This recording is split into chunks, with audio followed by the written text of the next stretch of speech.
반갑습니다. 네, 소개해 주신 대로 저는 지금 충청남도 홍성군 홍동면이라는 농촌 지역에 거주하고 있고요. 그리고 제 생애 첫 일종의 소유하고 있는 주택도 거기에 있고, 제가 일하는 사무실도 거기에 있습니다. 제가 오늘 말씀드릴 주제가 일극 중심 사회에서 지역 공생 사회로 좀 딱딱한 말이 됐는데요. 원래 제가 좀 하고 싶었던 이야기는 서울 중심 사회를 해체하라는 이야기입니다. 예, 근데 그죠? 약간 거부감이 있을 수 있잖아요. 해체하라는 이야기가. 제가 서울을 없애자는 이야기는 아니고 서울 중심 사회를 해체하라는 이야기를 하고 싶었는데, 사실 그 말을 조금 완화하니까 일국 중심 사회에서 지역 공생 사회로 이렇게 말이 좀 부드럽게 바뀌었습니다. 그렇게 봐주시면 되겠고요. 일극 집중이라는 것, 일극 중심 사회라는 게 서울 중심 사회죠. 대한민국에서는 서울 중심, 좀 더 나아가면 수도권 중심인데, 그게 나은 모습들을 제가 그냥 몇 가지를 보여드리려고 합니다. 긴 시간이 아니기 때문에, 가령 이제 주택 보급률, 지금도 계속 부동산 문제 이야기가 되고 있는데, 서울은 주택 보급률이 2019년 자료로는 아직 100%가 안 되는 걸로 됩니다만, 제가 살고 있는 충청남도는 113.3%입니다. 그러니까 가구 수에 비해서 주택 수가 훨씬 많은 거죠. 그리고 제가 사는 충남 홍성군은 군 전체로 보면 110.4%지만 제가 사는 홍동면이라는 그야말로 농촌 지역입니다. 면은 이제 읍하고 면은 다르죠. 읍은 좀 도시화가 많이 됐고 면은 이제 그야말로 시골입니다. 시골인데 홍동면, 그리고 제가 사는 홍동면 옆에 있는 두 면의 주택 보급률은 120% 가까이 됩니다. 쉽게 말해서 살 수 있는 가구보다 주택이 훨씬 많다는 이야기입니다. 그래서 전국에 지금 빈집이 많다라는 이야기들이 많이 나옵니다. 이 빈집은 도시 지역에도 있고 농촌 지역에도 있는데요. 그런데 이제 제가 말씀드린 정말 시골이라고 할 수 있는 면 지역 같은 경우는 지금 이 전체 주택이 210만 채 정도 되는데 그 중에 빈집이 31만 채 정도, 한 15% 정도가 빈집입니다. 이게 가구 수는 약간씩 달라지는데요. 하여튼 쉽게 말해서 한 200만 가구 정도가 사는 면 지역이 우리나라 국토 전체 면적의 한 73% 정도 됩니다. 한반도 대한민국이 좁다고 하지만 어쨌든 73%는 시골 면 지역이에요. 그 면 지역에 있는 주택 중에 30만 채 이상이 빈집으로 있는 상태다, 이렇게 보시면 될 것 같습니다. 그러니까 사람이 없는 거죠. 농촌 지역은. 집은 있는데 사람이 없다, 이렇게. 물론 이제 막상 사람이 들어가서 살려고 하다 보면 살만한 집은 좀 부족할 수 있어요. 왜냐하면 이게 오랫동안 방치되어 있어서 당장 들어가서 살 수가 없다든지, 또는 부모님이 돌아가셨는데 집을 안 팔고 계속 가지고 있다든지 이래가지고 막상 기촌 기농을 해가지고 살려고 하면은, 사람이 들어가서 살려고 하면 살 수 있는 집, 당장 살 수 있는 집은 좀 부족할 수도 있지만 전체적인 주택 수로 보면 사실 농촌 지역 같은 경우는 빈집이 굉장히 많다라고 볼 수 있습니다. 그리고 우리가 교육 문제에 대해서도 많은 이야기들 하는데, 사실은 대한민국의 농촌의 인구가 이렇게 줄다 보니까 당연히 빈집도 많이 생긴 거고, 인구가 줄면서 나타나는 현상 중에 하나가 학교가 많이 폐교가 됐습니다. 가령 우리나라의 시도 중에 가장 많이 폐교가 된 지역이 전라남도인데요. 전라남도는 총 폐교된 학교 숫자가 833개 정도가 됩니다. 엄청난 수의 학교들이 사실은 없어진 거예요. 사라진 겁니다. 주로 어느 지역에서 사라졌냐면 전라남도도 도시도 있고 농촌도 있습니다. 전라남도도 순천, 여수 이런 도시도 있고, 그죠? 또 군 단위도 있고, 군에서도 이제 읍면이 있는데 주로 이제 면 지역에서 많이 없어졌습니다. 분교도 없어지고 본교도 없어지고 학교들이 많이 사라진 상태고요. 그래서 사실은 농촌 지역에 가보면 이런 주택이라든지 학교의 폐교라든지 이런 것들을 보면 인구가 얼마나 줄었는지를 통계보다도 오히려 더 실감할 수 있는 것 같습니다.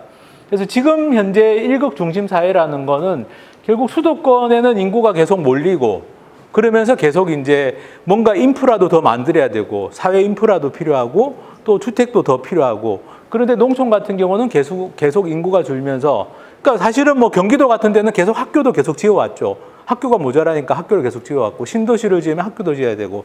그렇지만 농촌 지역은 학교에 학생이 없어가지고 학교가 다 문을 닫고, 이런 어떤 현상들을 낳았습니다.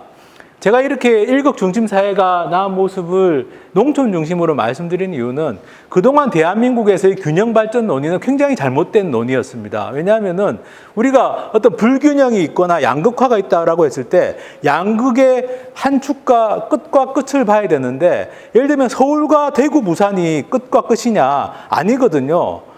결국에는 서울 중심, 수도권 중심이 나온 모습의 끝은 바로 농촌 지역의 인구가 줄고 농촌 지역의 학교가 문을 닫고 농촌 지역의 어떤 지역사회 기반이라는 것이 많이 약화되는 이걸 낳은 겁니다. 그런데 이런 농촌의 문제를 이야기하지 않고 계속 서울, 부산, 대구, 광주만 이야기하는 거죠. 그거는 굉장히 잘못된 그동안의 어떤 균형 발전 내지는 지역 분산 논의였다라고 저는 생각합니다. 우리가 알아야 될 진실은 아까도 말씀드린 것처럼 국토 면적의 73%를 차지하는 1182개 면의 인구가 지금 대한민국 인구 5천만의 10%도 안 된다라는 겁니다. 73%의 면적에 10%도 안 되는 인구가 살고 있는 거예요.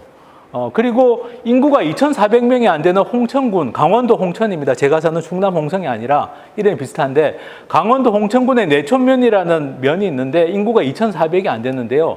근데 서울의 강남구, 인구가 56만 명의 강남구에 비해서는 내촌면의 면적이 3배 이상 넓습니다. 엄청난 인구 밀도의 차이가 대한민국 안에 존재하는 거죠. 이게 원래부터 그랬던 것이 아니라 서울 중심, 수도권 중심 사회가 되면서 농촌 지역의 인구가 많이 빠져나가면서 유출이 되면서 결국에 이런 정도의 심각한 어떤 현상을 낳았다라고 말씀을 드릴 수 있습니다. 근데 문제는 뭐냐면은 이런 상태가 과연 지속 가능하냐라는 문제입니다. 특히 기후위기, 그죠? 우리가 코로나를 겪고 있는데 코로나보다 훨씬 심각한 게 기후위기일 거라고 다들 얘기하고 있습니다. 그러면 기후위기가 정말 심각해지는 상황에서 이런 식의 일극 중심 사회, 수도권 중심 사회가 과연 지속 가능하냐. 요즘에 중국에서 전력난 때문에 중국이 전력난이 심각하다는 이야기를 많이 하는데요. 결국에는 이제 이 전력난이라는 건 전력 수요에 비해서 공급이 딸릴 경우에 나타나는 겁니다. 근데 지금 대한민국 같은 경우는 어떤 상황이냐면은 전력 수요는 이런 수도권과 수도권 주변에 있는 공장들, 산업단지들의 전력 수요가 몰려 있고, 발전소는 어디 있냐면은 주로 이런 바닷가의 발전소들입니다. 이 네모 표시가 발전소들인데요. 서해안에 많이 있고 동해안에 많이 있습니다. 최근에 많이 문제되는 게 동해안의 발전소들입니다. 왜냐하면 동해안에 발전소를 지어가지고 이 전기가 결국 수도권으로 와야 되는데 수도권으로 오려면 송전선을 건설해야 되는 거죠. 이렇게 이제 어떻게 보면 지금 이 수도권 중심, 일극 중심 사회라는 게 전력 시스템 자체도 일극 중심으로 수도권에 이렇게 전기를 보내주기 위해서 외곽에 발전소를 많이 짓는 이런 이제 구조가 되어 있는데, 문제는 뭐냐면은 이 구조가 굉장히 기후위기 같은데 취약하다라는 거죠. 지속 불가능하다라는 겁니다. 왜냐하면 지금 이렇게 바닷가에 있는 발전소들은 대규모 석탄 화력 발전소들입니다. 석탄 화력 발전소에서 전기를 생산해가지고 또는 원전에서 전기를 생산해서 이렇게 보내주는 건데, 앞으로 석탄 화력 발전소가 다 문을 닫아야 되잖아요. 그러면 과연 어떻게 수도권과 이 공장들이 필요한 전기는 어떻게 보낼 것인가라는 근본적인 의문이 있고, 또 하나의 문제는 뭐냐면은 만약에 이게 어떤 앞으로 여러 가지 자연재난과 우리가 예상할 수 없는 여러 가지 재앙들을 겪게 될 텐데, 그때 이렇게 장거리 송전을 하는 구조는 매우 취약하다는 겁니다. 그걸 제가 이제 그냥 가정을 한다면 대한민국이 무너지는 건 아주 한순간이다. 송전선이 그냥 여러 군데에서 동시에 끊어지면 무너집니다. 대한민국은 그냥 블랙아웃이 되고, 사실은 제가 그 우석훈 박사가 쓴 당인이라는 소설이 있는데, 이 소설이 대한민국이 블랙아웃 됐을 때 얼마나 수도권 중심의 사회가 취약한지를 설명하는 소설이었다고 저는 생각하는데, 안타까운 거는 전라남도 나주에서 지진이 일어나가지고 대한민국이 블랙아웃 된다라는 게 소설의 어떤 시작인데요. 사실은 저는 그 가능성보다는 대한민국의 송전선이 동시에 여러 군데에서 끊어진다. 테러라든지 자연재난에 의해서. 그럴 경우에 대한민국은 블랙아웃이 됩니다. 그러면 생각해 보십시오. 서울의 고층 아파트에 전기가 안 들어올 때 과연 그곳이 사람이 살 수 있는 공간인지 아닌지. 그죠? 이런 걸 생각해 봐야 되는데, 이런 일이 지금 우리가 코로나가 일어날 거라고는 아무도 생각 못 했는데 일어났지 않습니까? 이런 일이 앞으로 일어나지 않는다는 보장이 없다. 기후위기 시대에는. 저는 이렇게 생각을 하고요. 그래서 굉장히 제가 오늘 전기만 말씀드렸지만 쓰레기도 마찬가지입니다. 이 수도권 중심, 서울 중심의 사회라는 게 가진 취약성은 뭐냐면은 외부에 전기도 의존해야 되고 먹는 것도 의존해야 되고 쓰레기도 외부로 배출하지 않으면 지속 불가능한, 가령 서울의 쓰레기가 생활 쓰레기 말씀드리는 겁니다. 산업 쓰레기 빼고 생활 쓰레기도 서울은 자체적으로 처리를 못하는 상황인 거죠. 이런 상황에서 과연 이 사회가 지속 가능한 사회일 것인가 라는 질문을 저는 좀 던져야 된다고 생각합니다. 그런데 아까 말씀드린 것처럼 기존의 대한민국의 소위 말하는 균형 발전이라는 이야기는 이런 기후위기에 대한 고려는 전혀 없고, 원천적으로 불가능한 서울 담기, 지방 대도시들이 서울 담기에 급급한 균형 발전론이었다. 이런 기후위기라는 시대적 상황에 대한 어떤 인식도 없는 데다가 서울을 담는 게 불가능하죠. 왜냐하면 정치 행정적 권력이 다 서울에 쏠려 있는데 왜 서울이 됐겠습니까? 서울이 된 이유는 경제, 사회 이전에 정치, 행정 권력이 서울에 쏠려 있었기 때문에 대한민국 자체가 대통령과 여의도 국회에 모든 힘이 쏠려 있는 중앙 집권적인 사회이기 때문에 사실은 서울 중심의 사회가 된 면이 있습니다. 물론 그것만으로 다 설명되는 건 아니지만, 그런데 그런 상태에서 지방 대도시들이 서울 담기에 급급하면 결국에는 서울에 매달려 가지고 대통령이나 국회에 매달려서 돈 좀 따와 가지고 공항 짓고 도로 건설하고 이거 하는 거밖에는 그동안의 균형 발전론이라는 게 결국 그렇게 빠지는 거죠. 말로는 품권을 외치지만 결국에는 중앙에 가서 매달려서 돈 따오겠다. 그죠? 그걸 위해 가지고 영남, 호남이 막 지역 갈등 생기고 이런 거죠. 그러면서 그 과정에서 지방 안에서도 농촌을 완전히 소외시키는 철저한 불균형 개발론이었다라고 저는 생각을 합니다. 지금 현재 논란이 되는 가덕도 신공항이 뭐 대표적인 거고요. 불경 메가시티라는 말은 참 폭력적인 말이죠. 왜냐하면 부산, 울산은 도시지만 경남은 굉장히 광범위한 농촌 지역을 끼고 있는 곳입니다. 근데 그 경남을 메가시티로 하겠다? 가덕도 신공항을 만들어서? 그럼 경남 서부 지역이 얼마나 넓은데요? 경남 서부 지역하고 가덕도 신공항이 무슨 관련이 있겠습니까? 거기에 있는 농촌 지역들은 아무런 이 말은 균형 발전이지만 오히려 그냥 이거는 불균형만 더 심화시키는 저는 그런 거라고 생각하고요. 진정한 균형 발전은 가능하려면 어떻게 해야 될 거냐? 저는 뭐 사실은 정말 지역이 지금과 같은 수도권 중심 사회에서 벗어나서 지역 공생 사회가 되려면 그냥 우리가 지금 하고 있는 대부분의 것들을 바꿔야 될 겁니다. 근데 그 대부분의 것들을 바꾸기 위해서 첫 번째로 필요한 건 뭐냐면은 지금 이런 사회가 만들어진 이유는 저는 첫 번째로는 어쨌든 이 중앙 집권, 대통령과 국회와 여의도 국회에 쏠려 있는 정치 행정적 권력, 저는 이게 가장 큰 원인이라고 생각하기 때문에 그걸 분산시키는 게 가장 중요한 첫 번째 과제라고 생각합니다. 부울경 메가시티를 할 게 아니라 부울경 주를 만드는 게 현실적입니다.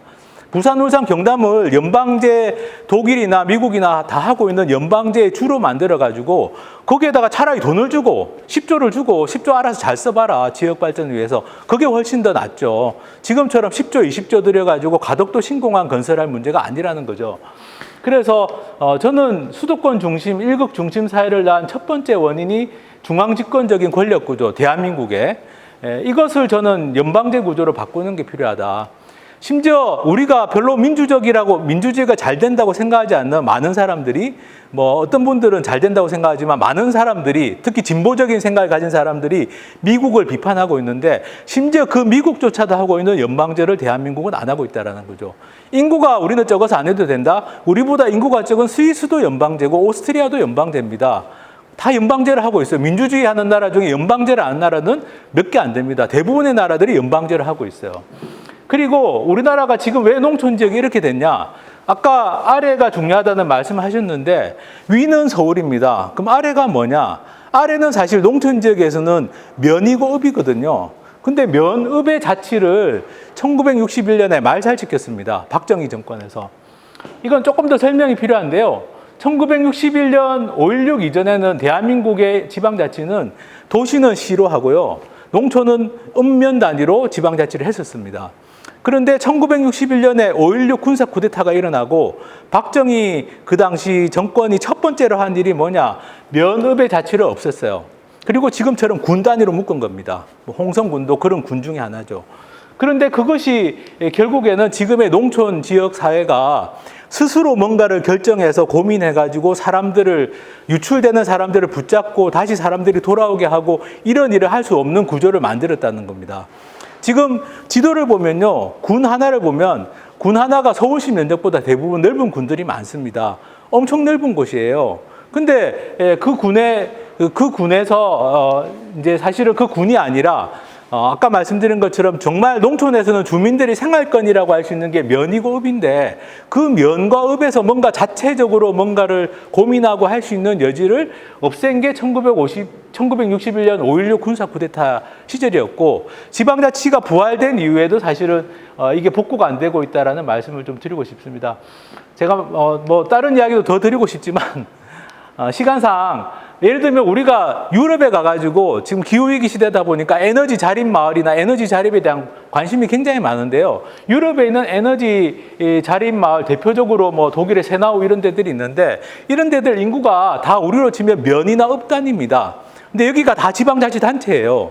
자기들이 알아서 에너지, 전기 다 결정할 수 있습니다. 그렇기 때문에 독일에서 에너지 자립 모델이 나오는 거지 대한민국처럼 이렇게 읍면자치를 지금 말살시킨 상태에서는 농촌 지역부터 농촌이야말로 에너지 자립하기가 먼저 하기가 좋은 지역인데 그런 것도 어렵다는 말씀을 드리고 싶고요. 줄여야 돼. 빨리 끝내라고 하셔가지고. 그러면 제가 이런 이야기를 드려도 솔직히 농촌에 와서 살고 싶어 하는 분들이 별로 없어요. 솔직히 말해서. 지금 대한민국은 특히 다 서울에 살기를 원하는 사회가 됐습니다. 근데 거기에 대해서 제가 그냥 오늘 뭐 자세히 말씀을 드릴 시간이 안 되니까 그냥 한 가지 의문만 좀 던져보겠습니다. 지금 국회 미래연구원이라는 곳에서 지역별 삶의 만족도를 조사해가지고 홈페이지에 올려놨어요. 이거는 좀 약간 주관적인 만족도가 포함된 겁니다. 1등부터 20등까지를 뽑아봤는데 보십시오. 1등부터 20등까지를 뽑아보면 경기도 과천시 빼고 전부 다 충남 계룡시 빼고는 다 군단위죠. 그죠? 예. 사실은 우리가 생각하는 서울 선호, 그러니까 서울에 살기를 선호하는 거하고 실제로 사람들이 느끼는 삶의 만족도는 다를 수 있습니다. 저보고 오늘 MPO에 있는 분들한테 이 지역 공생 사회를 위해서 MPO들이 뭘 할 수 있을지에 대해서 좀 제안을 해달라고 하는데 사실 요즘 같은 세상에 굳이 서울에, 비싼 서울에 사무실 두면서 활동할 필요가 없어요. 많은 NGO들은, 물론 지역 NGO는 그럴 수 없지만 많은 NGO들이 굳이 서울에, 비싼 서울에 사무실을 두고 임대료를 내면서 활동할 필요는 없다고 생각합니다. 저는 어떻게 보면 제가 오늘 말씀드린 이런 이야기들과 연관해서 만약에 MPO들에게 좀 제안을 드린다면 MPO들부터 한번 우리 스스로부터 서울 중심의 생각에서 좀 벗어나면 어떨까? 제가 일본의 사람이 쓴 지방회생이라는 책에서 몇 가지 인상적인 오늘 글을 읽어가지고 몇 가지 제가 오늘 말씀 안 드리겠습니다. 보여만 드리는데 어떻게 보면 우리 머릿속에 있는 서울 중심의 서열 구조, 이 서열 구조가 사실은 우리가 뭔가 좀 다른 사회를 상상하는데 장애 요인이 되는 게 아닌가라는 생각도 좀 해봅니다. 일단 제가 준비한 이야기 이렇게 마치겠습니다. 감사합니다.